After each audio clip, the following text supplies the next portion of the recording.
are heading to the title game in the Big South Basketball Championship.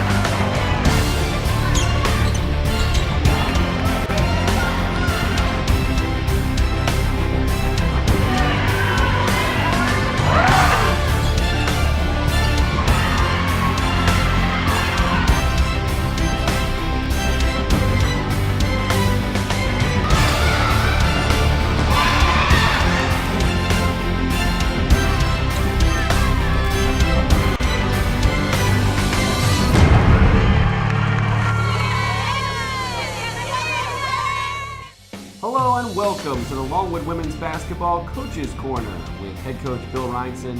I'm your host Scott Bacon, and we appreciate you joining us for another installment. Coach, appreciate you taking the time again this week. Scott, I appreciate you taking the time out of your busy schedule to be here as well.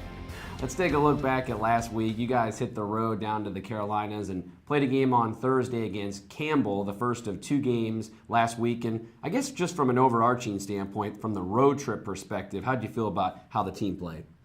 I think we're finally getting over a hump. We're starting to play hard consistently. Now we have to start playing better. Had 20 good minutes against Campbell, 20 good minutes against Coastal, and then fell into the rut in the second half. But I think that's a hump that the girls need to get over now.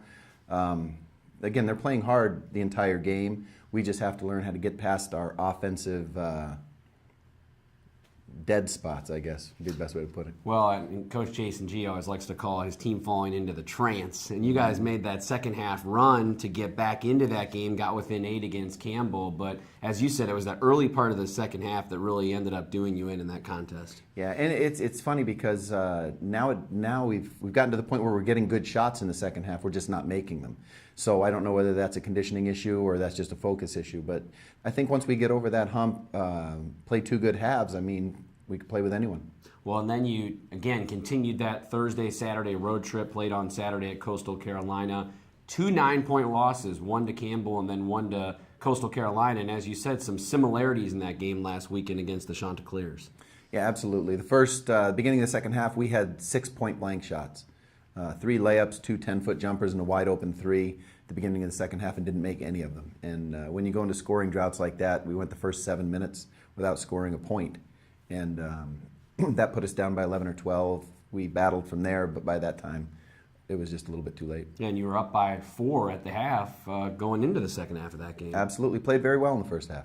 Yeah, and you guys, when you look at the box score, obviously you missed Raven Williams last week. Daisha Brown has been the most consistent source of offense that you've had, and Raven in the lineup obviously changes things. Are you looking for that more consistent second or third option offensively for the team? Yeah, I think we've played with a lot of different players. And we've only had the entire team together for 2 or 3 days at a time, given injuries here, there, or whenever. Once we get everybody back healthy and are able to work together for a week, week and a half, I think that we'll find those second and third options.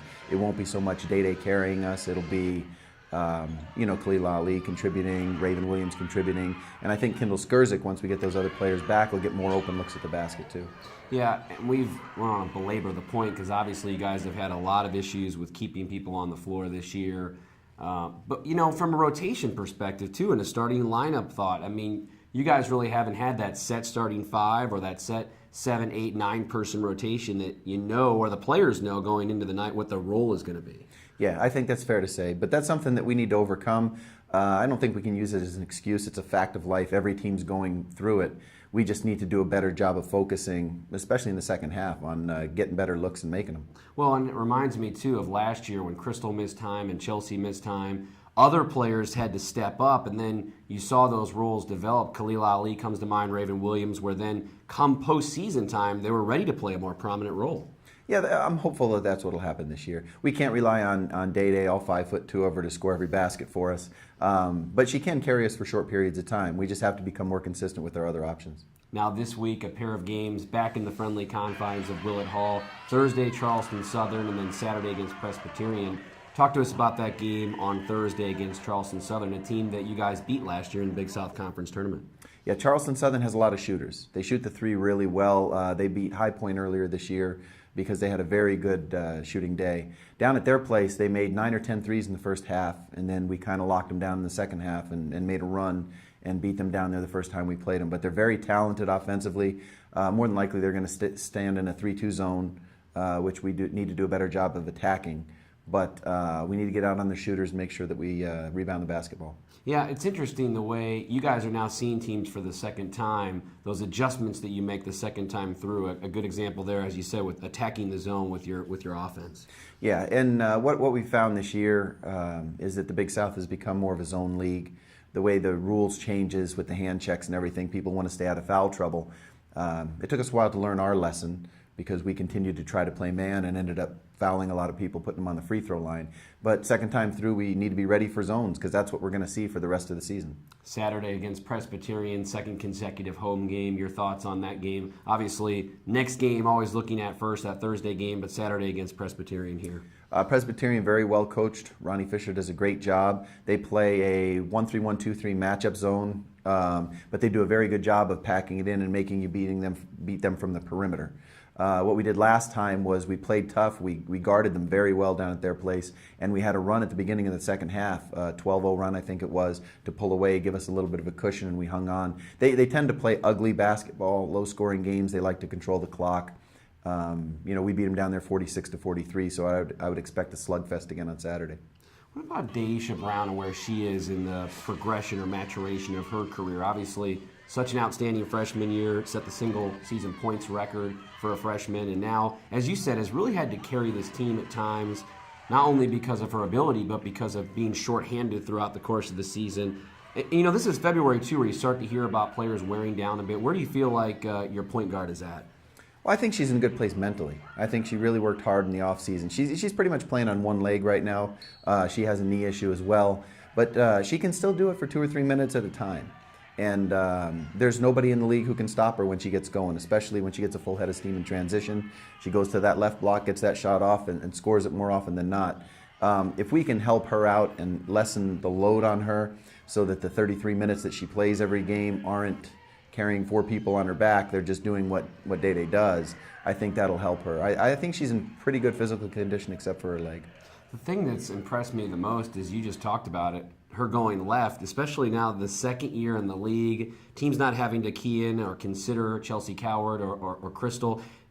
She's still able to go left effectively on teams that have now seen her 1, 2, or even 3 times. Yeah, she's really, when it comes to women's basketball, kind of a freak, because she has great body control. She's very athletic. Even if they're standing there guarding her, she can still get shots off, even around bigger opponents. So you don't see that a lot on the women's side. And I think that kind of surprises other teams when they're standing there waiting for her, but she dips and dodges and still gets the shot off and scores. It can frustrate a team. I like that was your best Daisha Brown. With the left hand, no less. Yeah.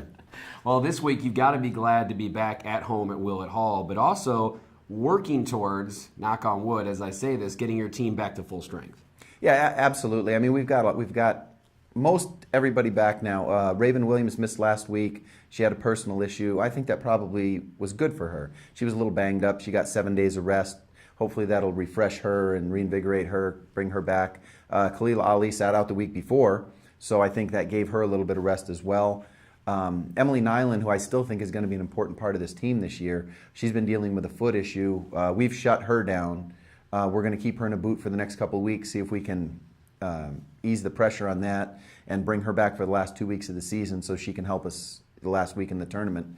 And hopefully give us 8 to 10 minutes because she was very valuable for us for a short period of time there. You guys, of course, made the magical third season run last year, making it all the way to the Big South Conference Tournament Championship. Are you already starting to eye the postseason now and having a strategy now for the home stretch of the Big South Conference schedule so you can hit stride when you're down in Myrtle Beach? Well, I think it's happening for us.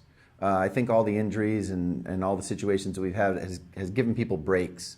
I know a baseball analogy, I'm a big Red Sox fan, and Pedro Martinez used to take 2 weeks off in August just kind of to recharge the batteries. And I think that's what's happening with a lot of our players with the injuries. They get a chance to relax for a little bit and re-energize. The most important thing is I haven't seen a team in this conference that we couldn't beat if we're playing well. And that's encouraging, regardless of what your seed is in the tournament, to know that you can go in on any given day and beat any one of those teams. And I'm very confident that that could happen. Liberty included. Absolutely. The defending Big South Conference champions, who the Lancers came up just short against last year.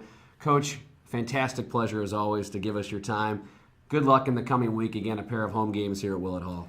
Thank you, Scott. I hope to see you again soon. Head coach Bill Reinson joining us here on the Longwood Women's Basketball Coaches Corner. Reminder again, Thursday, 7 o'clock start right here in Willett Hall. Make sure to make it out. If not, catch it on the Big South Network against Charleston Southern, and then Saturday again here at home against Presbyterian here at Willett Hall. I'm your host, Scott Bacon. We appreciate you joining us, and we'll see you on the next installment of Longwood Basketball Coaches Corner with head coach Bill Reinson here on LongwoodLancers.com.